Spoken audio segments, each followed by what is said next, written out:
Hello, I'm Cindy Henry, Member and Guest Services Manager with Greater Burlington Partnership. Welcome to our Success in Business presentation today, part of a series of Learn Over Lunch seminars created exclusively for Chamber of Commerce members and their employees. With us today is Amy Burkhart, Marketing Consultant for Titan Broadcasting and Digital Group. Amy attended Monmouth College before becoming a Hawkeye and receiving her BA in Communication Studies from the University of Iowa. Amy spent 15 years on the other side of the desk as the former Community Relations Director of Fort Madison Community Hospital and Community Liaison for Great River Home Health and Hospice, responsible for marketing, public relations, and fundraising efforts for those organizations before beginning her radio advertising career.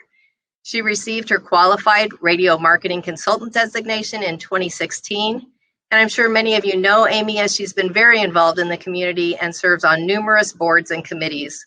Please welcome Amy Burkhart as she presents Where Are You in Your Goals? Good afternoon, everybody, and thank you for taking time out of your day today to join me and the Greater Burlington Partnership for this second ever Success in Business seminar. Thank you, Cindy, for that nice introduction, and thank you to the partnership for trusting me and having faith in me to share some little nuggets of wisdom today that I hope everyone on this call will enjoy and take a little something away from. So today, and Dustin, if we could start the slides. Today, we're going to talk about goal setting, as you know, from signing up for the seminar. And we're going to break that down into really three components. So we're going to talk about the importance of having goals, how to craft quality goals, and some little tips for success and how to set you up to more likely achieve your goals. Now, throughout the presentation today, we are going to have several opportunities to interact with one another. So hopefully you see your chat feature pulled up there on your screen in this virtual auditorium setting. And if so, I want you to start using that now. So every time you see this little icon in the upper left, that's a time I'd like to engage with you in this most unique of circumstances in a virtual auditorium setting. So what I would like to talk about first is really, where are you right now with your goals? What types of goals do you have? So as you start to chat those out to me in the chat feature, I'm going to talk to you a little bit about some of the types of goals that I have had in my past professional roles. So here you'll see kind of a little laundry list of icons, of logos, of all of the places I have really worked since college. And in each of those settings, despite having a minor role like I did at Gateway Computers or a more major role in some of the later positions in my career, I have had goals that I have been responsible for. So at Gateway, for example, I had contact goals. I worked with a CRM program, and I was responsible for contacting so many people each day, each week about buying Gateway computers. When I moved on to Fort Madison Community Hospital as their community relations director, I had lots of different types of goals, but ultimately at the end of the day, it was my job to move the needle on market share. So I had market share goals of growing the service utilization of different departments.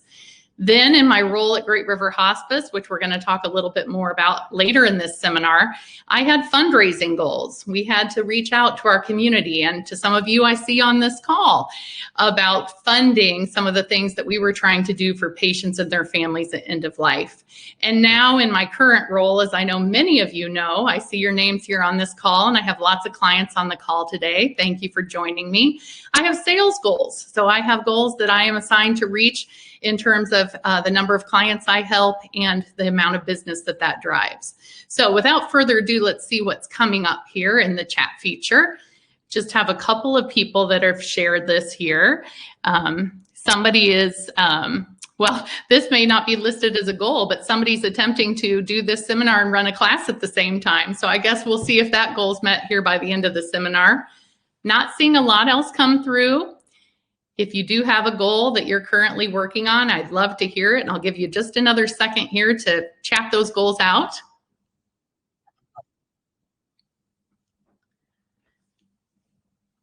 So let's talk a little bit about what I normally hear here. Now here's somebody also kind of in my line of work, Keely, who's doing market share goals and fundraising goals. I feel you, Keely, been there. So let me tell you what I normally hear when we are asking this question.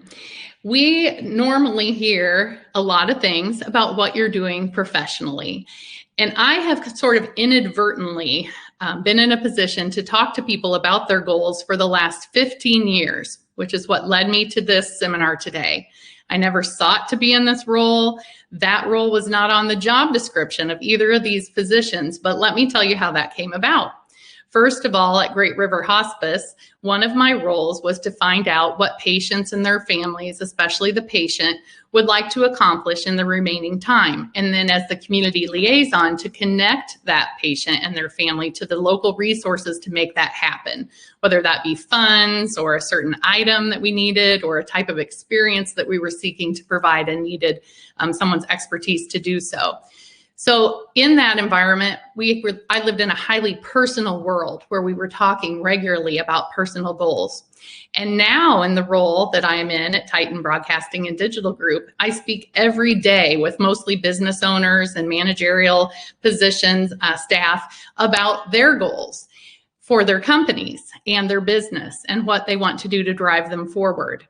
And this is a very dichotomous set of experiences that I have had that have led me to really be interested in personal goal setting.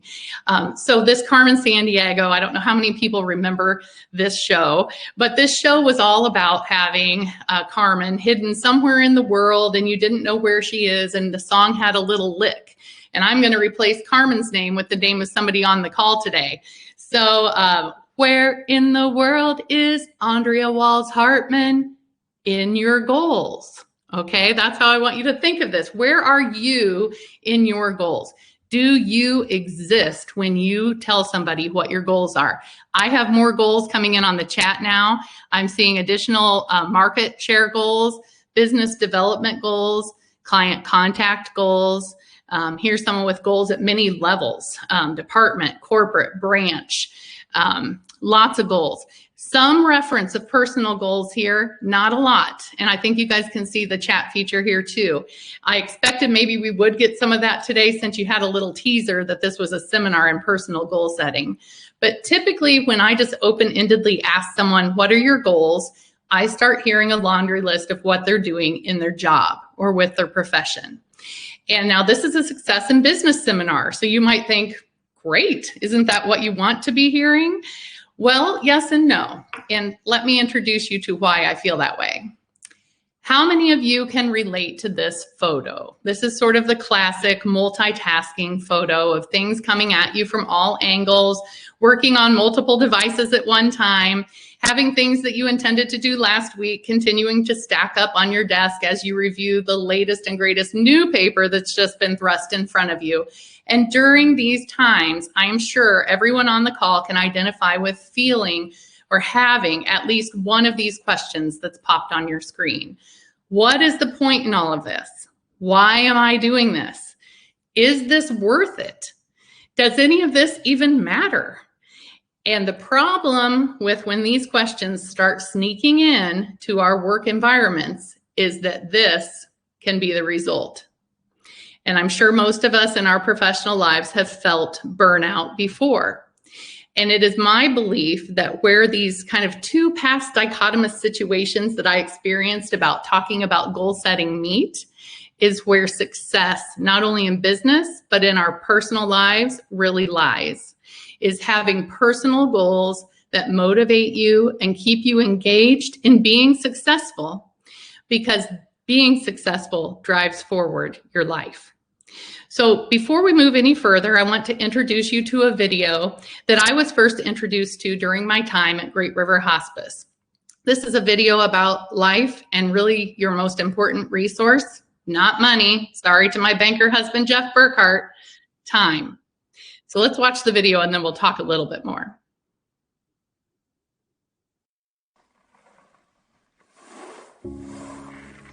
These are roughly 28,835 jelly beans. I counted out 500 of them and used those to weigh the rest. In this pile, there's one jelly bean for each day that the average American will live. You might have more beans in your life, or maybe less, but on average, this is the time we have. Here's a single bean. It's your very first day. A special day, but kind of a rough day on everyone involved. Add 364 more and you have the first year of your life. Now, for a sense of scale, here are your first 15 years, 5,475 days, which brings us to the threshold of adulthood. And at that moment, this is the time that we have left. And this is, on average, what we will do with all that time. We will be asleep for a total of 8,477 days. If we're lucky, some of that time we'll be sleeping next to someone we love. We will be in the process of eating, drinking, or preparing food for 1,635 days. We'll be at work, hopefully doing something satisfying, for the equivalent of 3,202 of those days. 1,099 days will be spent commuting or traveling from one place to another, maybe a little bit more if you live in LA. On average, we will watch television in one form or another for a total of 2,676 days. Household activities, like chores and tending to our pets and shopping, will take another 1,576 days. And we will care for the needs and well-being of others, our friends and family, for 564 days. We'll spend 671 days bathing, grooming, and doing all other bathroom-related activities, and another 720 days will go to community activities like religious and civic duties, charities, and taking classes. After we remove all those beans, this is what remains. This is the time that we have left. Time for laughing, swimming, making art, going on hikes, text messages, reading, checking Facebook, playing softball, maybe even teaching yourself how to play the guitar. So what are you going to do with this time? How much of it do you think you've already used up? If you only had half of it, what would you do differently? What about half of that? How much time have you already spent worrying instead of doing something that you love? What if you just had one more day? What are you going to do today?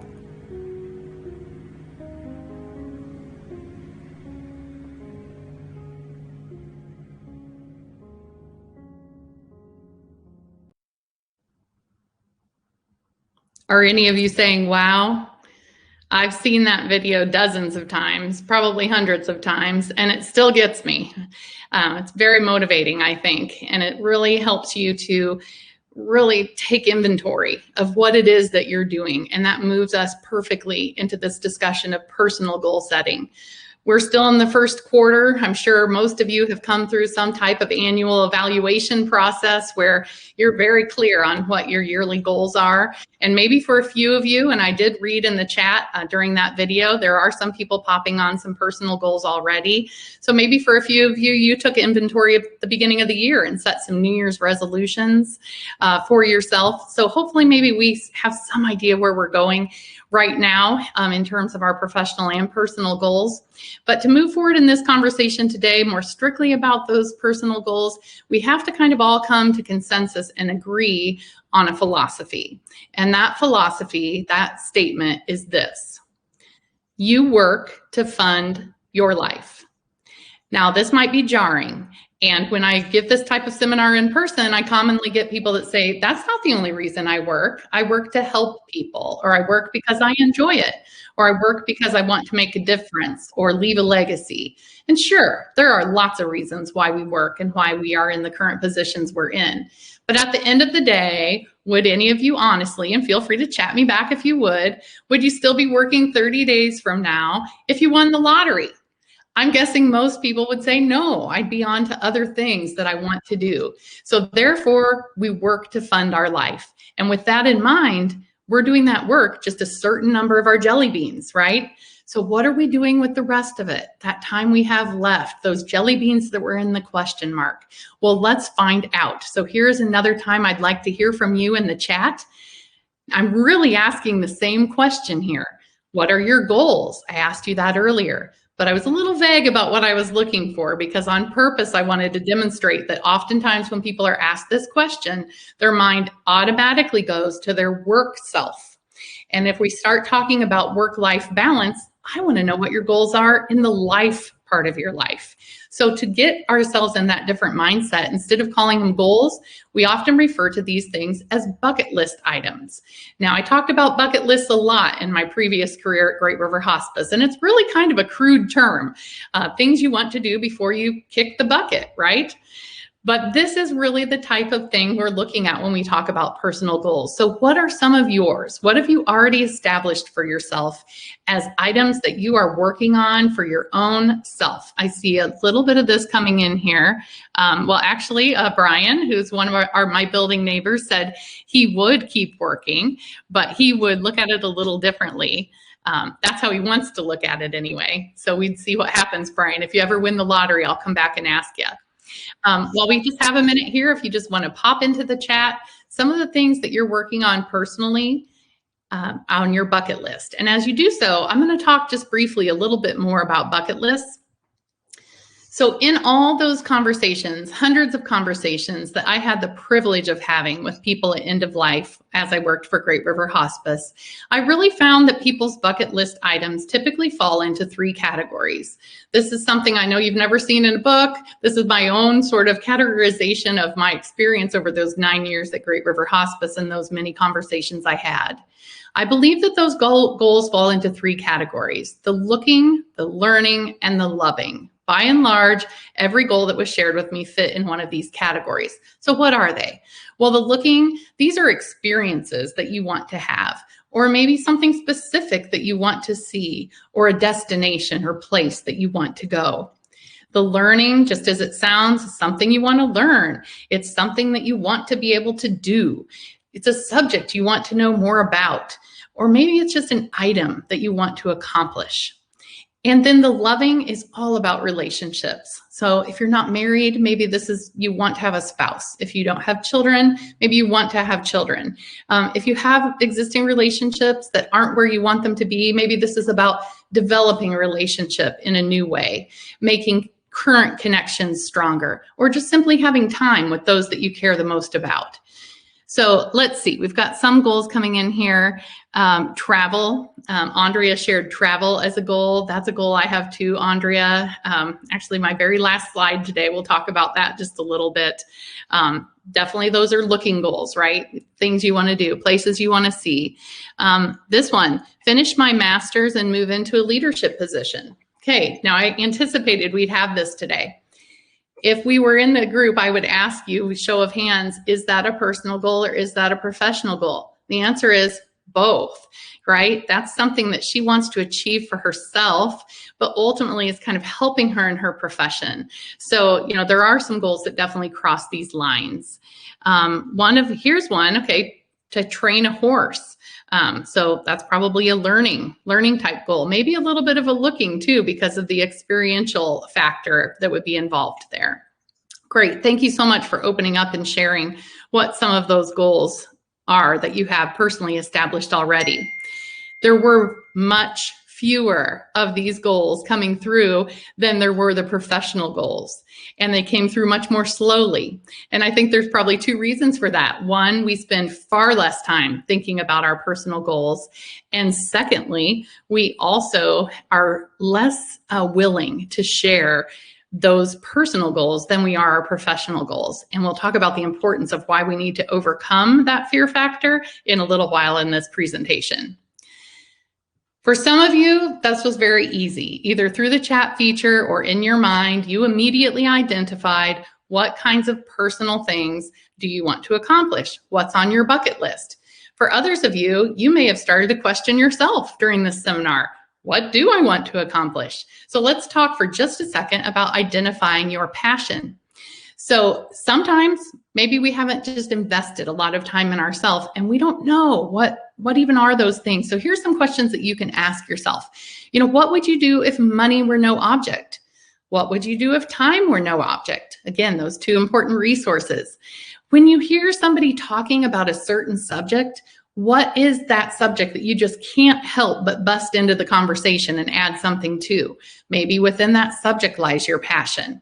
So if you need a little help identifying what to put on this personal goal list, here's a way to do it. Ask yourself these questions. Now, we've kind of identified why it's important to have goals, keep yourself motivated and engaged in your business setting, and really make a difference in those beans that you have left in your life so that you are moving in the direction you want to be. So let's move on now to talk just briefly about crafting your goals.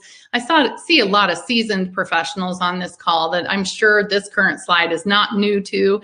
Crafting SMART goals as an acronym for the components of what needs to be in a quality goal. So just briefly, for those who on the call who may not be familiar with this, when you're creating a goal, you want it to be SMART, standing for specific, measurable, achievable, realistic, and having a time by which to accomplish it. Now, when we're talking about this in a business setting, this flows very easily. When we're talking about this in a personal setting, we have to kind of massage it just a little bit to fit in our lifestyles.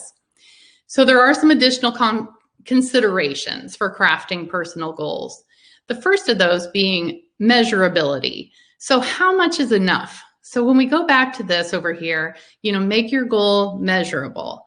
So normally that's thought of in terms of, as an employer, you want to set a goal for your staff that you can see whether or not they're accomplishing. But I think when we start to talk about this in terms of our personal selves, we actually have to look at it in a little bit of a different way. How much is enough? So you could jump so far in on a personal goal that you really leave yourself no resource, time or otherwise, for other personal goals, or perhaps it even starts encroaching on your professional success.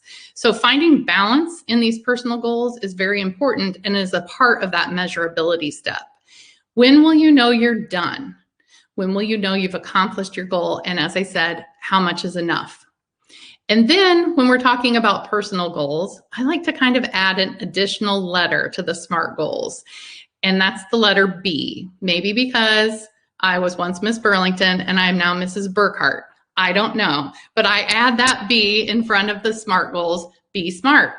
Now, when I first started talking about Be Smart, I was thinking you need to break those goals down, bust them up, and set benchmarks. And here's why.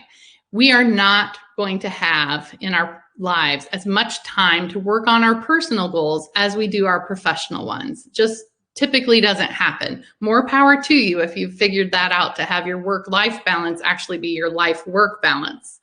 But for those of you that haven't, it's important that we set kind of waypoints in these goals. So most goal-worthy items are just too big to bite off in one chunk. If it is just a small goal like that, is it really a goal, or is it more of a task or a to-do list item? So when we have a true goal, we need to break that down. And in doing so, that gives us waypoints at which we can feel like we are making progress and motivate ourselves to carry on forward to that goal. So when you have a really big personal life goal, I'm going to look in the chat here to see if we have some other ones. A lot of travel here. Put feet on all 7 continents, just simply travel more, etc. So all of these comments about travel, you probably can't set your foot on 7 continents tomorrow, but you can set some waypoints at which you're celebrating success of where you've gone. Now, I said when I first started talking about Be Smart, it was all about break it down and have benchmarks. But now I also look at B standing for something else, and that's bold. Be bold. So many times I've talked with people that say, I want to do this, but I know it's just ridiculous. Why? If you want to do it on this one life that you have on earth, who deems that ridiculous? Only maybe your inner voice that feels like it is too big of a goal to succeed, or maybe that you're too late in the process. No, you're not. Those beans are equally distributed. No one bean is worth more than another. They're all roughly the same size. It's never too late to get started. So be bold. All right, moving on from crafting your goals. And before we enter kind of setting you up for success, I want to pause and talk about an example. So this is a picture of myself with my youngest son, Kale, at our first piano recital. Yes, I said our. So at 40 years old, I decided to start breaking down a long-term goal that I had in the back of my mind about playing the piano. I grew up a singer. I was always a singer. Actually, kind of an interesting story. My mom enrolled me in voice lessons at the recommendation of my doctor when I was a young child to help with my asthma and learn breath control. And that just rolled over into a lifelong passion of mine, which has been to perform and sing in a variety of different situations throughout my life. But I've never prior to 4 years ago, had any formal training on an instrument or how to read music or any of that. So when my son started to express interest in doing that, I thought, I'm going to do that too. And it was really an awesome experience because it gave us something to do together, but it also really motivated me about personal goal setting because I realized I can achieve this and it's not too late. And yes, I was 3 heads taller than anybody else in the full recital picture, which is probably the picture I should have shared because it's really darn hilarious. The teacher just absolutely insisted that we have a photo with all the students, including me. But you know, it wasn't too late. And yes, maybe a little silly to be taking lessons and learning to play hot cross buns at 40 years old. But I can tell you 40 years later, I'm so glad I did it. So let me kind of break this example down into how I crafted this goal as a SMART goal for myself. So specifically, I wanted to be able to play the piano. Measurably, I didn't know, how long it would take me to play the piano. So I was generous with myself and I said 5 years. Achievable, this is sort of more of a belief in myself. I did believe I could do it with the proper training and investment in time. Realistic, I know I didn't have a lot of time to dedicate to the piano. So I made 20 minutes 3 times a week my realistic goal of how I was going to get there. And time, we've kind of talked about time throughout this. But then let me go to that kind of be smart and those additional things for personal goals. I realized I needed to know how much is enough. How much time am I really going to put towards this? When will I know I'm done? So I said to myself, I will be done when I can sing and play the piano at the same time, when I can do that for one song. Well, I got there, and guess what? I wasn't done. So I had to set additional goals for myself. And I'm now currently working on being able to play 1 hour of music and sing that entire set. So with the help of Aaron Lotso, we're getting there. Thank you for your patience, Aaron. Now I did break this goal down. The first thing, obviously, if I was going to learn to play the piano is we had to purchase a piano. So purchase the piano. I had to sign up for lessons. I had to make that commitment to myself to practice so many times a week. So I did have little measurable steps along the way of achieving this goal. So let's talk about then setting yourself up for success. What are some things that you can do once you have crafted this quality goal? You've recognized it's important to have personal goals. You've spent a little time crafting that goal. What can you do to make sure you achieve it? Well, there's a couple of things. So let's go through those today. Number one, and very most importantly, you need to write down your goals. I once had somebody that is a mentor of mine say, a goal in your mind is only a thought. And that has stuck with me for a long time. Are you even committing yourself to the fact that it is something you want to accomplish if it only lives in your head? I think it needs to be on paper, like most of our professional goals already are. It makes it real. It makes a commitment to yourself that you're going to achieve it. And statistically, you're 42% more likely to achieve your goals by doing this one simple step, writing it down. Now, I'm sure there's already people on the call. Well, how do they measure that? 42%. I'm a little skeptical of these statistics. Well, even if you are, let's look at it this way instead. This is a picture of your brain. We've all heard left brain and right brain, right? Well, the right brain is your imaginative center. This is where all goals and dreams and ideas are created. These are the thoughts that live in your mind. It's the conceptual, big picture feelings and thoughts. The left side of your brain is where we find your logic, your analytical side of your brain. This is where you get organized, write details, etc. So, if your goal is important to you, would you not want to engage your entire brain towards achieving your goal? Wouldn't you want to think about it and write it down and use your whole brain towards achieving your goal? I sure do. I think you would too. Let me give you a little bit of a case study.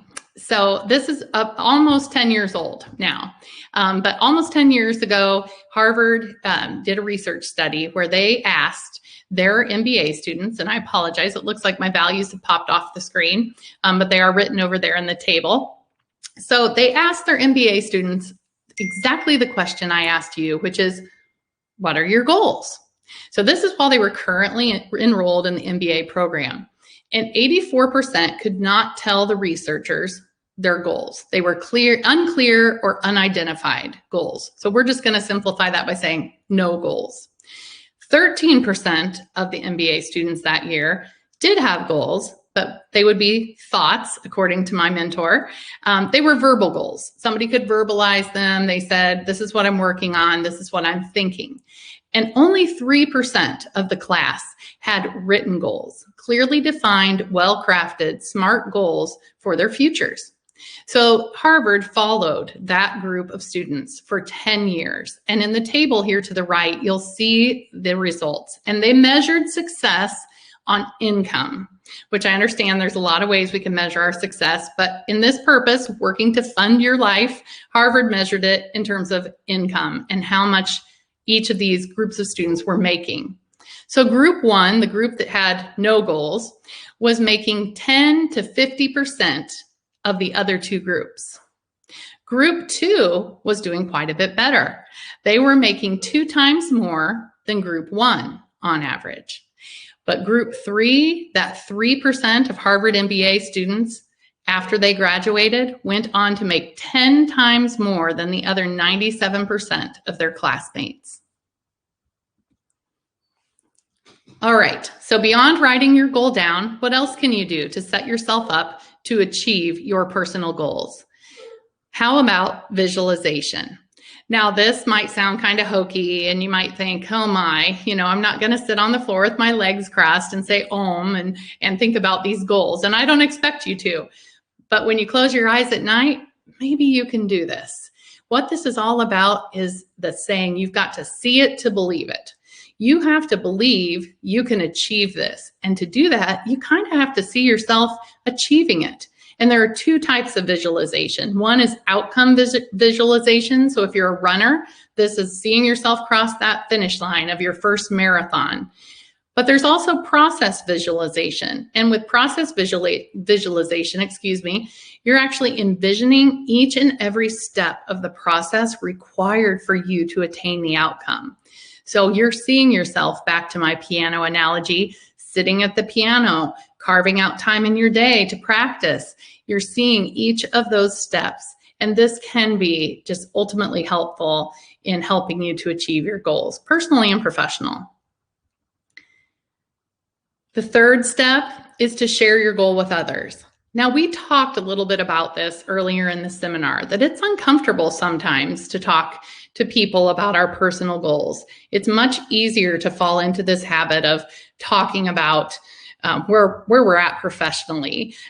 There's just so much already connected to that, right? We're in situations all the time where that's expected of us or it's welcomed. And this can be a little bit unsettling when people start talking in a more personal fashion. So what I want to say is that by sharing your goal with another, it really provides an extra layer of accountability to yourself. So you are saying it out loud. It's not just living in your head. It's not just living on the paper. You're saying it out loud. And now there's somebody else that knows about your goal.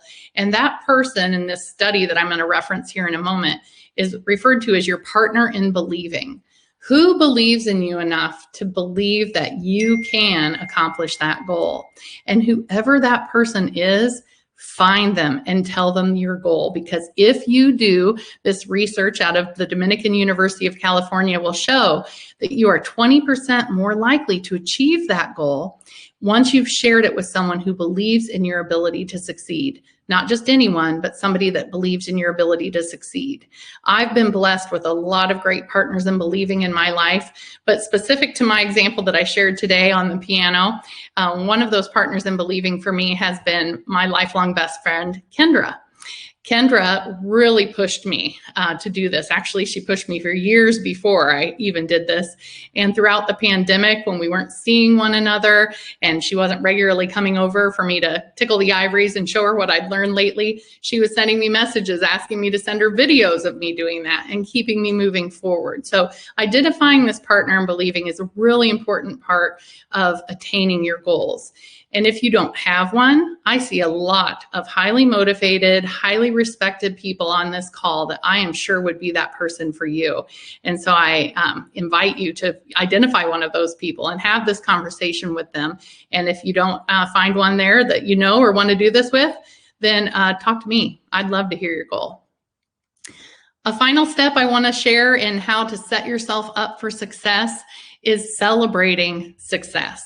So it can be very easy to walk away from personal goals because nobody is kind of writing you about it, right? Nobody is routinely asking you about these goals. There's no kind of set up, preset check-ins or check-backs on where you're at with these goals.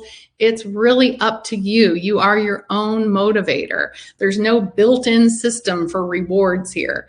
So I encourage you to set those up for yourself, and that will be different for every goal and every person. Might be something so small as having a Dairy Queen, might be something so big as taking a weekend trip somewhere.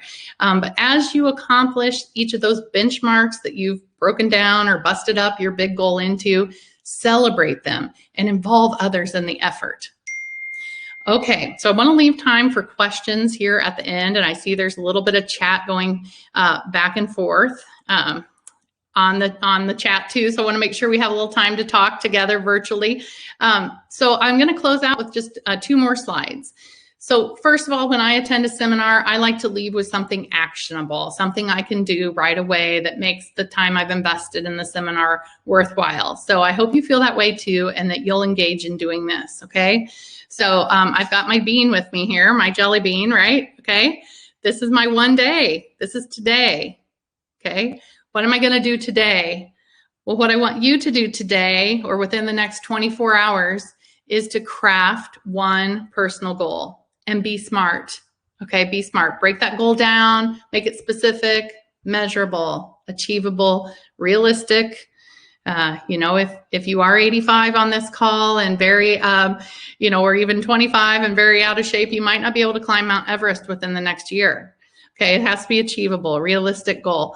But write that goal down. Set yourself up for success by doing the things we talked about. Write it down. Visualize it tonight when you close your eyes. Share it with somebody in your life who's a partner in believing, or somebody on this call that also took the time to invest their time and resource into learning more about goal setting, because it's obviously important to them too.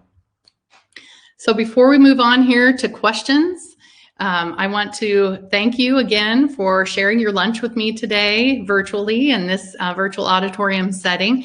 And thanks again to the Greater Burlington Partnership, not only for having me today, but for hosting these success in business seminars to allow each of us a forum to share with each other the little nuggets that we've learned and experienced in our lives. I think anyone on this call could have probably given this presentation today. None of this is new, but I think it's all important reminders. And I look forward to attending some of these future success in business seminars to hear other people's words of wisdom. So what is this on my end slide? This is a picture of a sign, Another Day in Paradise, that has hung in every professional office I have ever had in my career. And especially during my time working in healthcare, I would get a lot of tongue-in-cheek sort of response to seeing this sign, like, oh yeah, this is paradise, right? This is an end-of-life facility, Amy. But for me, what it means is it's another day moving me towards paradise in many ways that I mean that word. But as I mentioned earlier with Andrea's comments about travel, I do love to travel. I love going to tropical destinations especially. And because I know and I have the philosophy that I'm working to fund my life, then I am working to fund my way back to my next paradise. So I hope that you'll have some type of a visual reminder in your own work environment so that you can move yourself towards these personal successes too. So with that, I'll take any questions. I know Dustin popped in the chat that questions were forthcoming. So I would love to hear any questions or thoughts or responses you have about today.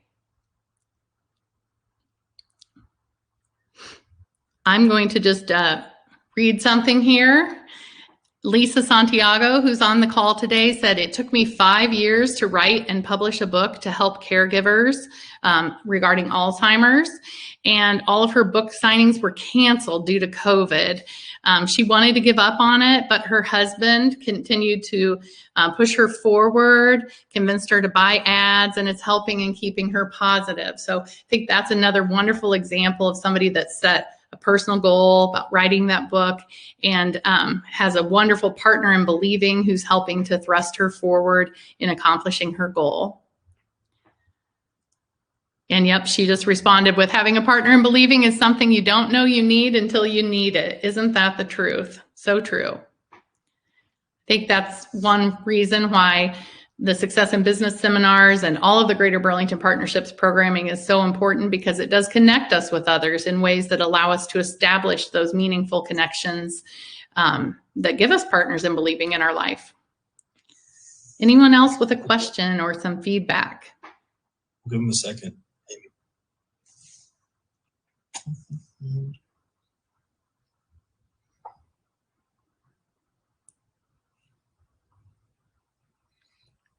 Okay, I've got a little one-off.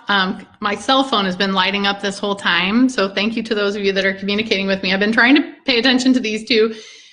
So one little thing that I have been asked on here is how my personal goals specifically motivate me. This is a tough question.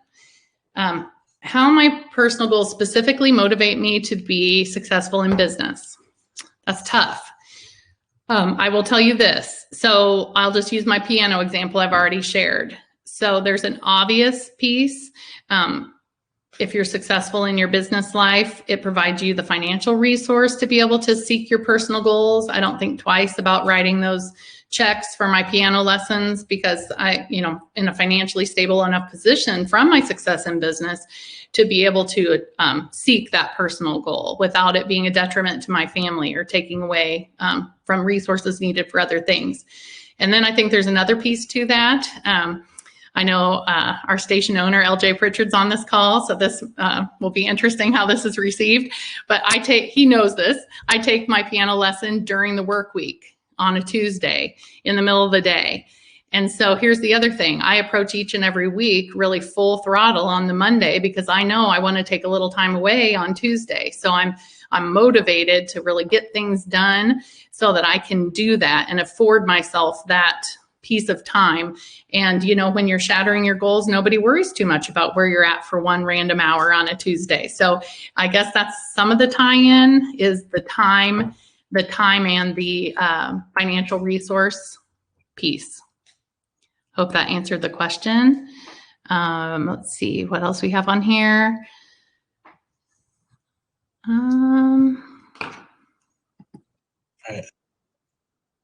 Okay. All right. Well, once again, thank you so much. I believe Cindy Henry is going to come on with a few closing words. And I hope everyone has a great week. Thank you. About 10 minutes after this concludes, you can click your join link again to register for the next event or rewatch today's presentation. Don't miss the April 22nd session. It's called Strengthening Commitment, Diversity and Inclusion in the Business Community with Dr. Celine Pierman, an organizational psychologist and renowned speaker. Thank you again so much, Amy, and thank you all for being with us. I hope to see you next time.